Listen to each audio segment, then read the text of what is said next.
السلام عليكم ورحمة الله تعالى وبركاته. كيف أحوالكم؟ أتمنى أن تكونوا بخير وعلى ألف خير. في هذا الفيديو هادي غادي ندير لاناليز لانسيبيت. داكوغ، دونك راه قريت لو شابيتر 1 ديجا وشرحته، غادي ندير ليه لاناليز. دونك تبعوا هاد الفيديو هادي. السلام عليكم ورحمة الله تعالى وبركاته. دونك توجور في لو موديول ديالنا لو موديول 2 لو ديرني جور دان كونداني. فوالا on va traiter l'incipit. D'accord? Donc, une lecture méthodique. On va voir les axes, on va voir tout. L'analyse pour l'incipit. Et c'est on va voir l'identification de texte, la mise en situation. Si on veut commencer avec la mise en situation de ce passage représente le premier chapitre de roman à thèse de Victor Hugo, intitulé Le dernier jour d'un condamné, et publié en 1829. L'extrait correspond à l'incipit. dit la situation de passage. D'accord? Après, la focalisation. La focalisation, le narrateur joue autre que le rôle d'un narrateur. Le rôle d'un personnage. On ne sait que ce que c'est le personnage. Donc on a affaire à une focalisation interne. Alors qu'il y a une focalisation interne, focalisation externe, focalisation zéro. Mais quand tu as une focalisation zéro, cela veut dire c'était Dieu, omniscient, عارف كل شيء. صافي بحال ربي بحال الله يعرف كل شيء. هاد لو كا هذا ما عنديش focalisation zéro. Vous savez, l'ouvrage, le dernier jour d'un condamné, mais qu'il y a une focalisation zéro. De chapitre A jusqu'à 49. Plutôt, on dit la focalisation interne. L'énonciation qui parle, je compte dire, c'est le narrateur, le condamné. Vous savez, c'est le narrateur, le condamné à mort. À qui s'adresse-t-il? Il s'adresse à lui-même. Il est seul. Où se trouve-t-il? Il se trouve dans une prison. Bicêtre. Il est dans une cellule, la prison de Bicêtre. À quel moment? C'est après 5 semaines d'incarnation. À propos de quoi? À propos de l'idée de sa condamnation à mort. La présentation du cadre spatio-temporel. Tant qu'on parle de l'incipit, on parle de la présentation du cadre spatio-temporel et le personnage. Les personnages, il y en a deux personnages ici, on va voir. L'espace. L'espace se situe à la prison parisienne. أنا بيساتر كاينة في Paris. Vous savez? Bicêtre. Le personnage principal se trouve enfermé dans un cachot. Donc, il s'agit d'un espace carcéral. Et il connotait l'enfermement. Vous savez? Le temps.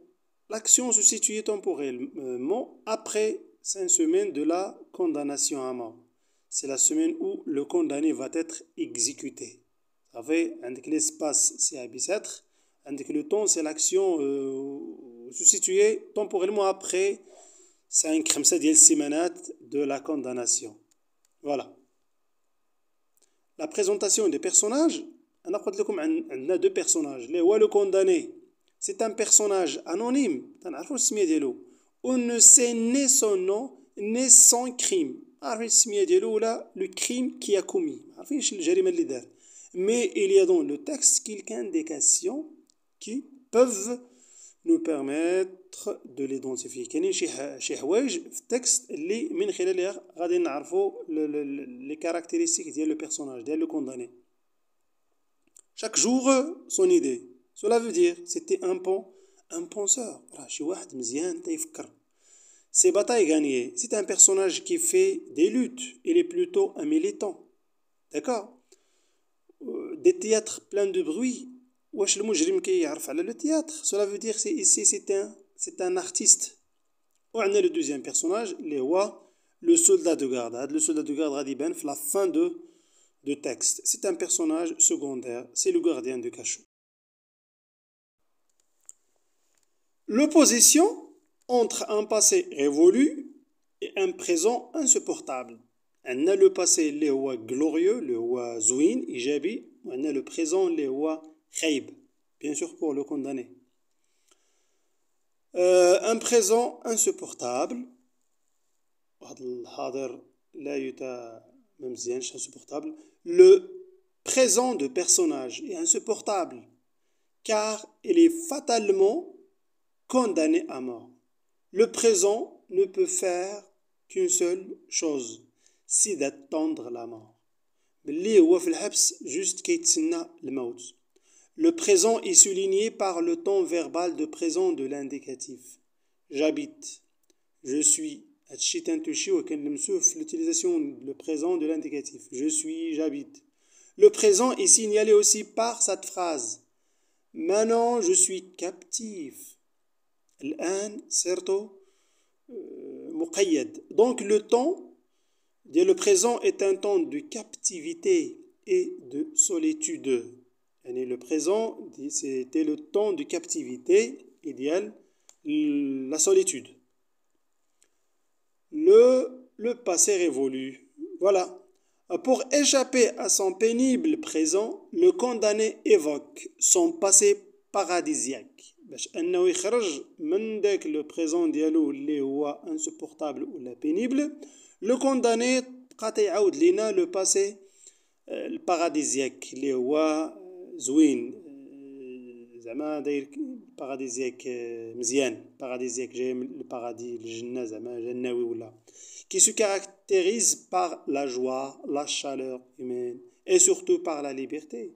هو كان حر, الحرية, قيمة ديال الحرية. D'où, voilà, autrefois, j'étais comment? J'étais libre. Toujours. Le condamné ouvre et clôt ce chapitre sur la même exclamation, condamné à mort. Condamné à mort, au milieu, condamné à mort, et la clôture ici, c'est condamné à mort. Répétez encore au milieu du passage. Il se considère comme un refrain qui a lancé le monologue de condamné. Voilà. L'obsession par la peine de mort est signalée par plusieurs procédés. Il y a l'obsession تحكمت في هذه الفكرة ديال la peine de mort par plusieurs procédés. La première, on a les gradations. Vous savez, on a seul, glacé, courbé, pensée, conviction, certitude. Voilà. Pensée, conviction, قناعة, certitude. Horrible, sanglante, implacable. هنا les gradations. Quoi d'autre? La personnification de l'idée de la peine de mort. هنا بحال قلتي شخصنا الفكرة ديال la peine de mort. Me secouer de ses deux mains. Me secouer كتشد شي حاجة تهتز به الاهتزاز بحال كتديه المهم يمينا وشمالا. Ici c'est la peine de mort, هي ما c'est invisible, شي حاجة واحد الفكرة ما intouchable. Donc هنا بحال درنا la personnification. هنا راه عندك figure de la personnification, me secouant de ses deux mains. Voilà. La pensée, condamné à mort, est présentée comme un double de condamné. الفكرة ديال la peine de mort كاينة بحال إلا شي شخص آخر معاه. Se colle avec moi, m'obsède, éveillé, reparaît dans mes rêves. Dans ce passage, l'auteur, à travers le monologue de condamné, il y a un monologue. D'accord? Souligner le caractère tragique de la condamnation à mort en communiquant au lecteur l'obsession de condamner pour en tirer des effets pathétiques. Pathétique. مثير للشفقة. Ces derniers vont faire adhérer le lecteur à la cause de l'auteur, qui est l'abolition de la peine de mort. C'est l'abolition de la peine de mort. Voilà. c'était la synthèse. Merci beaucoup. Allah yasser l'umur.